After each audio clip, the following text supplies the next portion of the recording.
Hello, my name is Lyson Zulu, Technical Director, Football Association of Zambia. I have served in this position since the 1st of April 2019. My story actually begins in the compound of Kalingalinga where I used to play football. My father used to take me to watch football matches.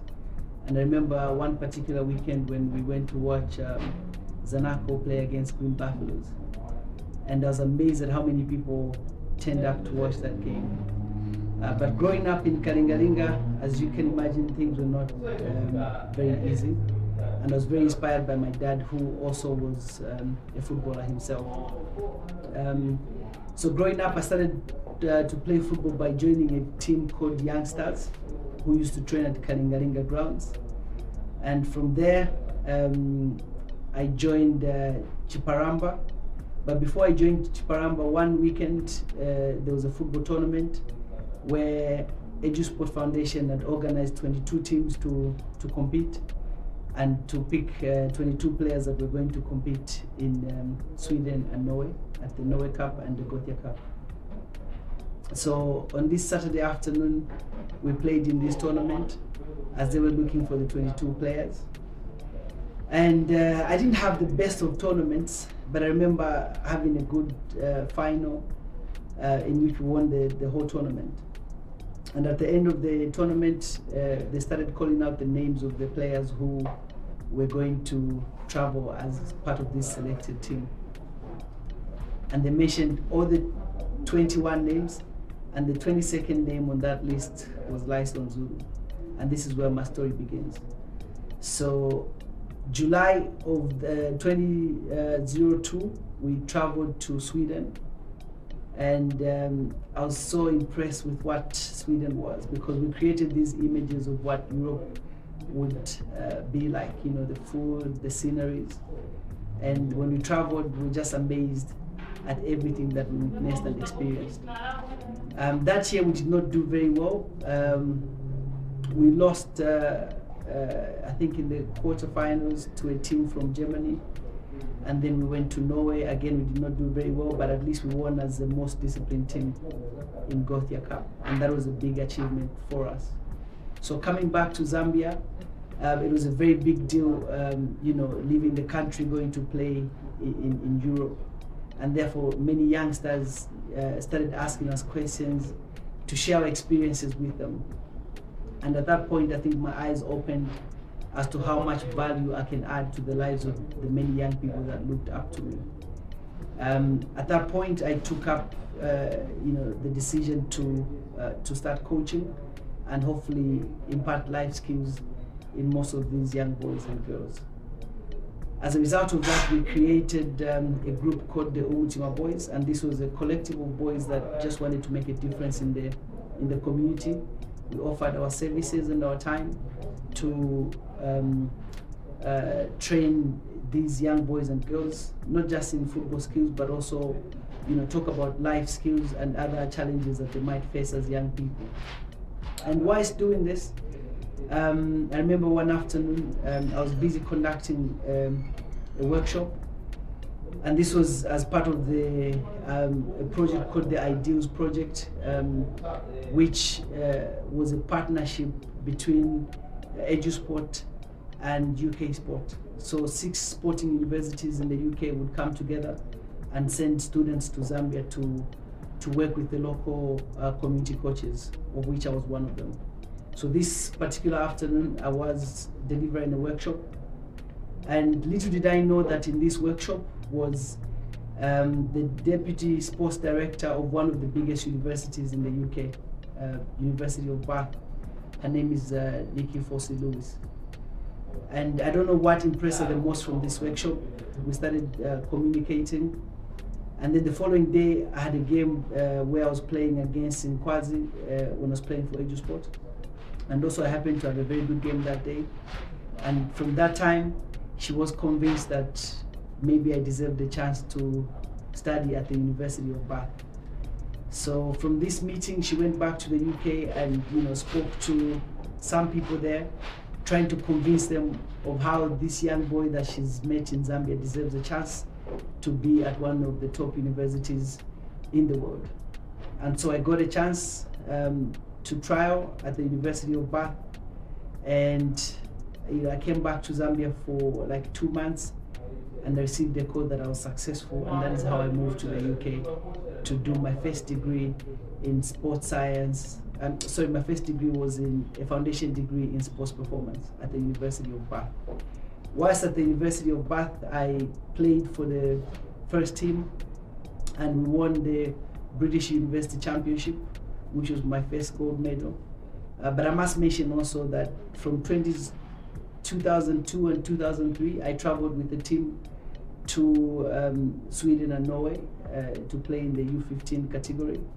And the second time I got a silver medal, but this time in England, this was my first gold medal that I got. So having played at Bath University, my time came to an end, and I moved to the University of Loughborough, which arguably is the best sporting university in the world, where again I played for the first team and had great experiences as a player. But this time I pursued my degree in sports science with management. When my time was up in the UK, I moved back to Zambia, which probably was one of the hardest decisions that I had to make.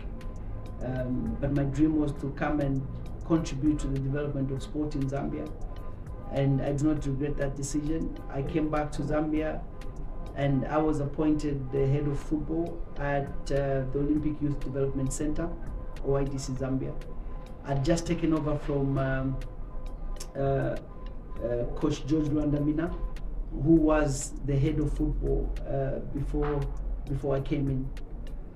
So I worked at OIDC for 7 years, and then I got appointed now to be technical director of the Football Association of Zambia in 2019, something that I have really, really enjoyed doing up to now.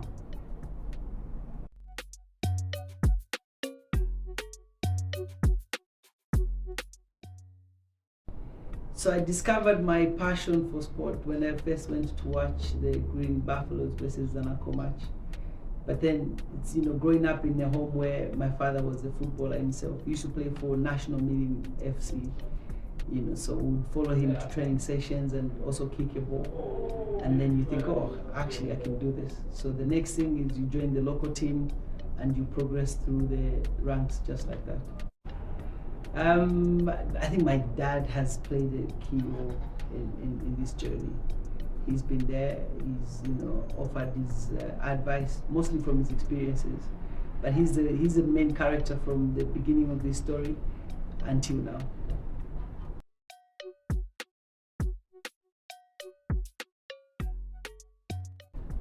Some of my career highlights, I would say, was making that list of 22 players to travel to Sweden.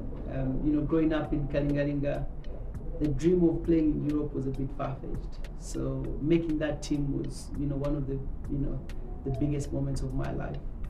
And also, like I said, winning that British University Championship gold medal was a big deal.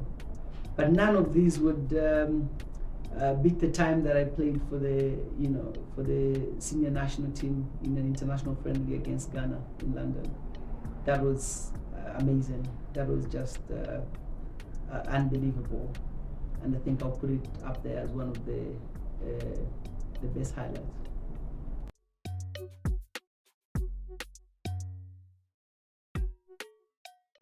Some of the challenges in my life, I think the first one would be, the death of my mom. In October 1999, I lost my mother. It was a Sunday morning when I received the news that my mother, Emma, had passed on. At that moment, I think you have a lot of questions. You're young and you're thinking, you have a lot of questions for God. But then I think it's not a wound that you would heal from, but that played a big role in becoming the person that I have become now, having faced that challenge very much early on in life. It bestows a sense of responsibility on yourself, and also on your siblings, because then you take up the leadership mantle and try to provide the leadership that is much needed for the young ones. So that is one of the biggest challenges that I had. But away from that, just before I got my scholarship to play in England, I had an injury. My quads actually had gone completely. And I remember there was a physio at UTH who was very close to my dad, Mr. Kapiringo. He's the one who helped me through the process. I remember him telling me that I needed 6 weeks to heal. But a month later, I felt better, and I thought, you know what, I can come back. So I went back too soon, and I had the same injury. So that was very frustrating. And also considering that I was just about to move to the UK on this football scholarship. And where have I gotten the inspiration to overcome some of these challenges? I think my family has been very supportive, but also my friends, I think, have really supported me along the way. I've got friends within the game of football and friends outside who are too many to mention, but they've always encouraged me and offered that support whenever needed.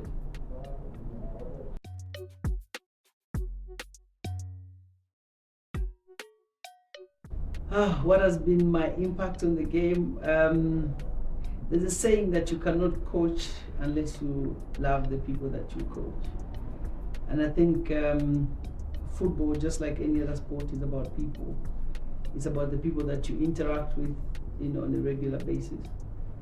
And I want to believe that, you know, at any given time that I've been given a chance to coach or to interact with, you know, be it players or coaches or administrators, I have given it my all, and I've taken that opportunity to learn from them and also, in a way, offer my expertise.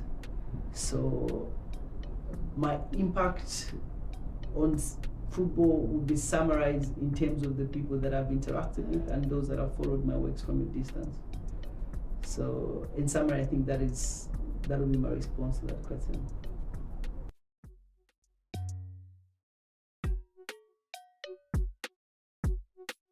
The lessons that I've learned along the way is that nothing is impossible. Sometimes we're in environments where there's a lot of negativity, you know.